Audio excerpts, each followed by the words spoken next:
All right, well, good afternoon to everyone watching here in Central Georgia or anywhere else. We have our 11 a.m. advisory in from the National Hurricane Service or National Hurricane Center, and the biggest change now, Tropical Storm Helene. So this is officially our 8th named storm of the year. It has sustained winds of 45 miles an hour now and a central pressure of 1,000 millibars, now moving northwest at 12 miles an hour. So that has increased 1 mile an hour over the past two advisories from 10 to 11 and now 12 miles an hour. So this is just as forecasted. We are continuing to see the strengthening with now Helene, and this is going to continue to strengthen over the next couple of days. I'm going to go ahead and take this full screen so you guys get a better view of what exactly is going on. So let's go to take Max 1 and weather router.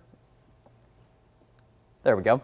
All right. So I'm going to kind of do hand motions too if I'm still up here on the screen. I hope that did work right there. So Tropical Storm Helene, like I said, so now that we got these winds 45 miles an hour, that is kind of a little bit above the threshold for a tropical storm. So once we get into the 39 mile an hour mark, that's when you get a tropical storm, and that goes all the way up to about 73 miles an hour for tropical storm status. Let's take a look at what Helene is tracking to do. As you can see, going to continue to intensify and trying to thread the needle there between Cancun off the coast of Yucatan and the western edge of Cuba. So if it is to go through this area, this kind of strait of water, that's what it's going to do is obviously not going to allow it to hit necessarily a speed bump. We're going to hope that Helene will continue to track over the coast of Yucatan, because anytime a tropical system does move overland, it is a good sign of weakening. So that would just be a little bit of a speed bump, maybe inhibit a little bit of intensification with this tropical storm, but forecasted to gain Category 1 status by the time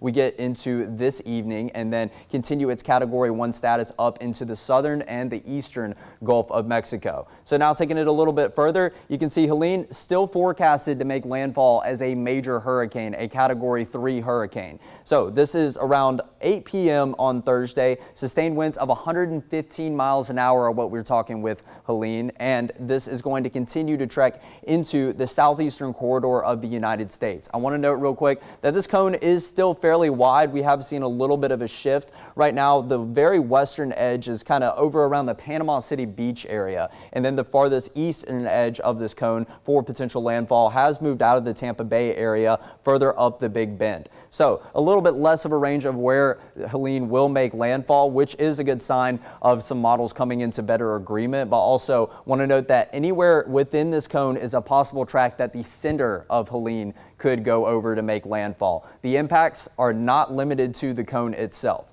But for central Georgia here, obviously, where you're going to expect to continue to see weakening as Helene does move over land, which is a very good sign, but also looks like going to have almost a direct path if we are in the very center of this cone right here in central Georgia. So obviously continuing to try to fine tune those details in terms of any severe weather implications that this would have. This will continue to trek through the northern portion of Georgia. It will actually get out of Georgia probably by about the time we get into the afternoon hours completely. So clearing on up for a nice end to Friday, but obviously the start of Friday is definitely going to be a messy one. And this will continue to trek up northward into the Ohio Valley region, and then it may interact with another low pressure center that we have situated right now further over to our west, and they might create what we call a Fujiwara effect. It's when two low pressure centers start to spin around one another, and it could possibly make a loop back around across the southeast, maybe increasing some rain chances. But right now, that is the projected path, almost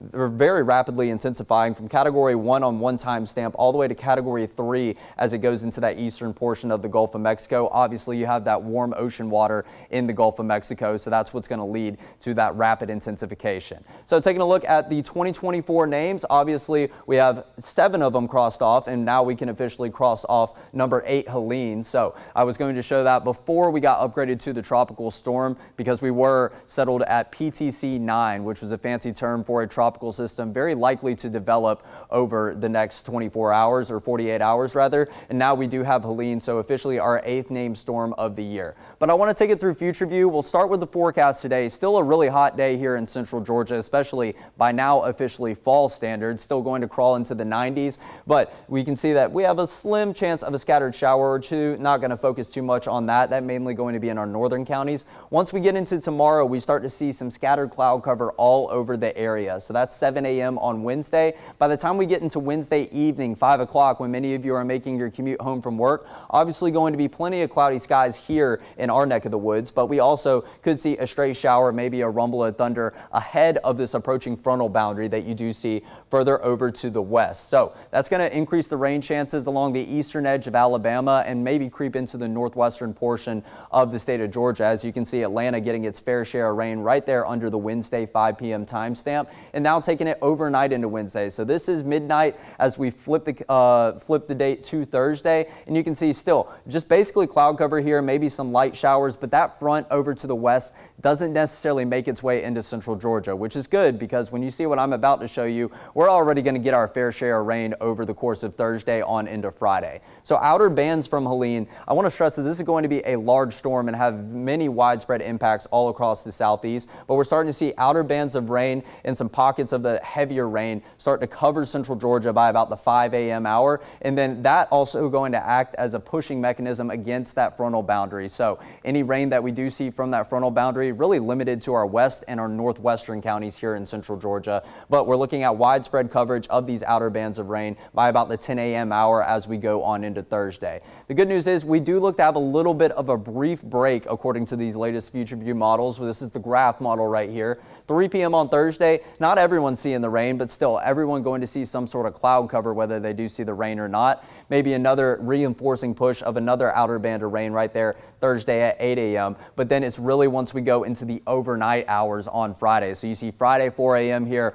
Right there, you can definitely see a definitive eye right there in the very southern portion of central Georgia. Obviously, pockets of very heavy rain just to the south of Macon right there, and we would have our fair share of very gusty winds if this scenario is to play out. We see a lot of variation with the graph model this time of year, so we're going to continue to try to track this and see if we can nail down the impacts, but that's as it stands right now, so definitely planning on a messy overnight, and obviously with any kind of overnight severe weather risk, we definitely want to make sure that you are staying informed and have a way to continue to receive alerts on 13WMAZ.com, our app, or whether it be your weather radio. Now let's pop it over to the Day 3 storm outlook. So the SPC has already taken the liberty of outlining many of our southeastern half, if you will, here in central Georgia in a level 1 out of 5 risk. So this encompasses areas like Montezuma all the way up into Fort Valley, Byron, up to Macon, and then cutting across all the way over to Sandersville. All those areas, and then further down to the south and east. So think about it like those areas, and then the further you go down I-16 virtually. So we're looking at the potential threats. Obviously those gusty winds, there is a flooding risk for those areas that do receive heavy shower after heavy shower, really training over the same area, but also the possibility of a spin up tornado. That's still a little bit up in the air. We're still trying to figure out which side of the storm we will be on according to that latest future view run, the center of circulation or the eye at that point. If it is to continue to intensify, we are looking at that going dead over the middle of central Georgia. So if that is to play out, many of our eastern counties would be at that risk for severe weather, specifically a spin up tornado, but that still needs to be fine tuned a little bit. There definitely can be a shift in the path, but right now that's as it stands, definitely subject to change. We'll see if counties are taken off of this or many counties further to the north are added to this over the next couple of days. This is still 3 days out, but that is our severe weather outlook right now for Thursday. Now let's take it long range right here. So like I was mentioning earlier, by about 3 p.m. on Friday, almost all the rain has virtually left the state of Georgia, just really leaving some rain right here. And this isn't set in stone right here. Obviously not really a high resolution model right here. Some of the mountain areas are still having some lingering effects of that rain. And then what Helene is going to continue to move on up to the north. And like I said, going to try to interact with that center of low pressure further over to the northwest. And that could create a spinning effect. So right now, Saturday afternoon looking good. Friday night actually looking really good for any football plans to go watch your favorite Central Georgia team. And then by the time we get into Sunday, we could see a possible wraparound of some tropical moisture, creating better rain chances. But you can see it's all really around us here in the state of Georgia by 5 p.m. on Sunday. It's more so once we get into Monday that it looks to have better coverage of rain. Again, this is even more uncertain than the forecast that we have a couple of days out. So definitely just something that we're continuing to keep you posted on as of right now. So this has constituted a weather impact impact alert day for all day Thursday here in central Georgia. What this means is this is just a day that you really need to pay attention to the weather and the forecast. Obviously, right now it is all day Thursday, but if things go according to our future view model, then we definitely could be looking at a possible extension from Thursday, maybe into the first half of Friday. But right now, that is where it stands, and because of this, we definitely know wind and rain are going to be an impact here in central Georgia. No matter what, we are just really trying to determine the severity of those impacts, how fast those wind gusts are. Is there going to be any flooding risk? Is there going to be any severe weather risk in terms of spin-up tornadoes? So still trying to fine-tune those details, but right now we are still going to see our fair share of gusty winds and heavy rain, regardless if this goes east, regardless if this goes west. What you're going to need to do, like I said, have that 13 WMAZ app very handy and turn on the notifications so you can get updates as we on the weather team send them out. But also 13WMAZ.com, we have plenty of weather stories out there to really nail down the impacts, give you the specifics of the weather forecast. But if you're a little more old-fashioned, you prefer your weather radio, that's going to be a great way to continue to get your weather alerts over the next couple of days. So really to sum it on up, obviously not potential Tropical Cyclone 9 anymore. This is Tropical Storm Helene. As of this morning, the major points that we really want to hone in, the severity of those impacts are still a little bit uncertain. Obviously now we're getting our short-range future view model runs in. It's still not set in stone, but we are getting a better idea of that. So that will happen hour by hour here as we continue to stretch out those model runs. But wind gusts and rain totals, we are still trying to hone in on how fast those will get. I've seen plenty of models on social media that are talking about 80, maybe even upwards to 85-mile-an-hour gusts here in central Georgia. Obviously, that's one specific model run, so definitely can't lock that in, but we still are trying to get a better idea of that and some guidance from the National Weather Service about which areas have high probabilities of seeing those winds as Helene does track further to land. But rainfall totals, number one, I want to hone in on this because we're going to get our fair share of rain from this tropical system, definitely no doubt. You did just see that on the future view run, but also that frontal boundary that's going to move into kind of the northwestern portion of the state into areas like Atlanta, maybe even further over into West Georgia. Well, all those rivers have to flow somewhere and they flow downstream. So they're already going to get their fair share of rain from that frontal boundary, but also as Helene does trek up into the state of Georgia, dumping even more rain on it. And that is going to create higher rainfall totals further up to our north here in central Georgia. And all that rain has to go somewhere. So definitely flowing down river, that's going to be a little bit of a concern as we go throughout the end of this week, maybe more so into the beginning of next week, as it might take a little bit of time for all that water to really get transported down into central Georgia. Severe weather is going to solely depend on really what side we are on. So if we're on the west side of the circulation, that center of circulation that you saw going right through the middle of central Georgia, yes, if that's to go to the east of us, that's definitely the calmer side of the storm. So we won't see as gusty of winds, won't see as heavy a rainfall, and definitely wouldn't have the severe weather risk or the spin-up tornado risk. But if that center of circulation is to shift further west, say to the Columbus area along the Georgia-Alabama state line,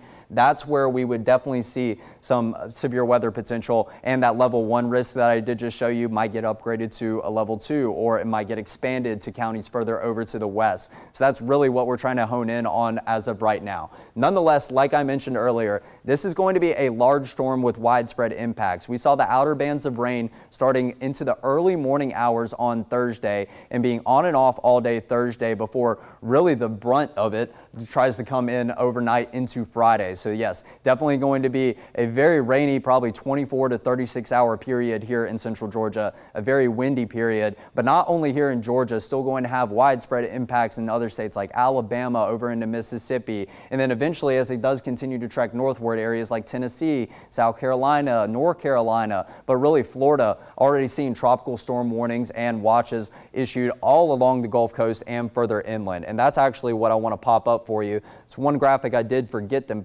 quite mention, because obviously we did have a couple of warnings issued for areas like western Cuba, over into the East Yucatan Peninsula, and I'll show you those right there. So this red color that you see, western Cuba, the Yucatan Peninsula, the Cayman Islands, I believe that's the Cayman Islands, but still we are looking at those areas in a tropical storm warning. And what that basically means is those areas definitely have increased confidence of seeing tropical storm force impacts, winds anywhere from 39 all the way up to 73 miles an hour, and also running the risk of some storm surge. Now as we take it a little bit further up, I'm going to drag it all the way up here to the southern southern tip of Florida. Yes, you can see the Keys areas in that southwestern portion of Florida stretching all the way up to Fort Myers. In a tropical storm watch in this yellow color, but a tropical storm warning once again in that red color. And as we take it even further up into the state, you can see these warnings almost stretching the entire Gulf Coast of Florida, really just with the exception of the Destin, Fort Walton, Pensacola area on that very western edge of the Panhandle.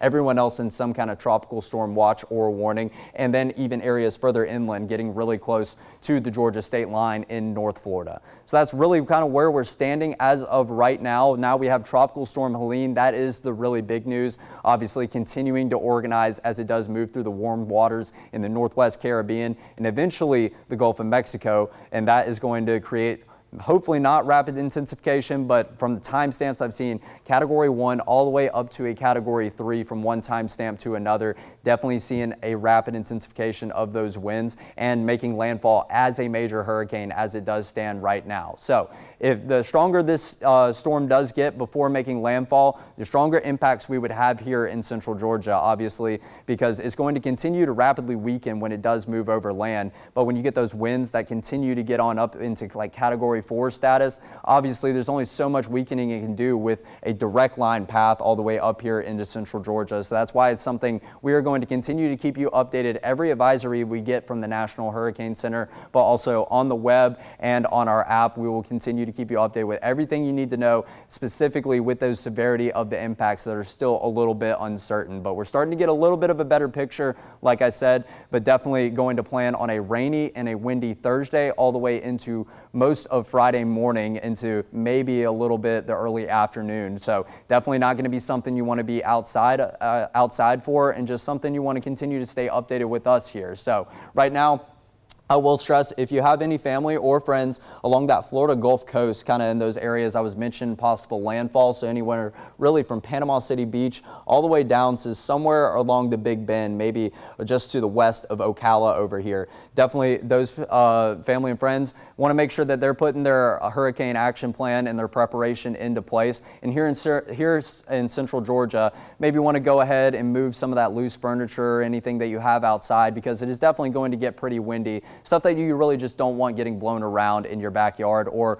into your front yard. So that's really the preparations that you really need to make here. Obviously, we don't run the risk of storm surge down here in central Georgia, but all these areas outlined in these tropical storm watches and warnings along the Florida Gulf Coast right now, definitely going to run a risk of storm surge. So it's all going to depend on how strong Helene does get, but right now, as it stands, our 8th named storm of the 2024 hurricane season, and going to pose its impacts here in central Georgia with on and off rain all throughout Thursday. And as we go into the overnight hours, Thursday night on into the early morning hours on Friday, that's when we're really looking at seeing the most intense rain bands, the most intense wind gusts, and then possibly the severe weather risk, depending on what side of the circulation that we are on.